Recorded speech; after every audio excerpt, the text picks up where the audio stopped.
The Nowhere Inn.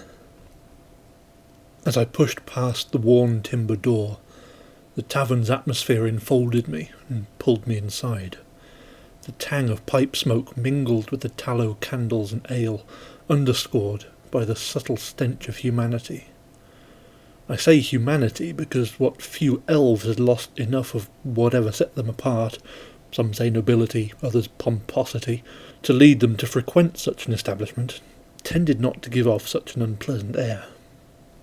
Every settlement has a place like this. If it's a small village, it's the one and only inn. If it's a city, this place is the one somewhere between the poorest houses and the marketplace. This is the sort of place you go because you have no other options. The food and drink are both cheap, but of the sort that your stomach tends to noisily regret the next morning. The proprietor is unaccountably porcine. Customers either aggressively solitary or aggressively sociable. And there are always the lasses. I don't mean lasses to mean working girls, though they often are. I just mean the kind of woman who tends to materialise in a place like this, as if the ambience of stale sweat and latent violence generates them on its own. You can take the measure of a room in one moment, a talent I've had to master in my line of work, and the next thing you know you're staring into a pair of irreverent eyes that simply were not there before, and you're better off looking away. Most don't, because most are too far gone in their cups to wilfully ignore a look like that. I've been doing this long enough to know that this is exactly how trouble starts. I took in what I could see of the room through the haze and gloom, resisting the urge to finger the contraption on my wrist to check the springs were still primed. It was a dead giveaway to those who knew what they were looking for, and I was not keen on my profession being recognised. I was there for a drink, and I made sure that's what my body was telling the room. The bartender squinted at me from beneath a glistening brow, jerking his head up in a minimalist query. I ordered spirits, knowing better than to trust the ale, and paid for the bottle. Taking myself to a quiet corner, I dislodged its stupefied resident onto the floor and settled in to watch the room. The drink was awful, but not the worst I had tasted, and it did create a pleasant warmth that it burned through my insides. The ambient chatter was loud enough to prevent any sustained eavesdropping, so I focused on picking out words of interest where I could. Gradually I built a picture of some of the louder and more visible patrons, but nothing that would obviously help me. I tried not to reflect too much on the task that had brought me to this place.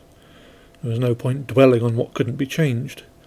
I'd seen too many get lost that way, staring back at their own footsteps so long they either lost sight of where they were going or stopped moving entirely. Not to say I don't have regrets, I probably have more than most, and I can always hear the bottom of a bottle whispering my name and promising sweet forgetfulness. I know one day I'll follow that voice and be done with the world, but as long as I have work to do, oblivion can keep its distance. Sure enough, just as the spirits began adding their own haze to the one haunting the air, the seat next to mine was suddenly no longer empty. I made no sudden movements. My concealed weapon was already trained on what was, a moment before, empty air, and needed no adjustment at all to be pointed instead at the leather-laced bodice of the wench who had slipped seamlessly from the crowd to lounge next to me. I drained my cup and looked at her. She had that look, that irreverent gaze that told me everything I needed to know about what she was and why she was there. It told me to take my bottle and leave, to forget the job and find a nice quiet part of the world to give in to the phantoms dogging my steps. I heard myself giving the same advice I'd given dozens of hapless fools over the years. Whatever you think you're getting out of this, it's not going to be worth the price you pay. "You're looking for me," she stated in a voice made of mead, as if it were the most evident fact that could be uttered. Maybe it was. The truth of it stood out as plainly as her milk-white features among the mass of black curls pouring down her head. Despite the job I'd been given, despite how important I knew it was, I nevertheless stood over myself there in that dank nowhere, telling myself it wasn't worth it. Get out while you still can. I was never good at taking my own damned advice.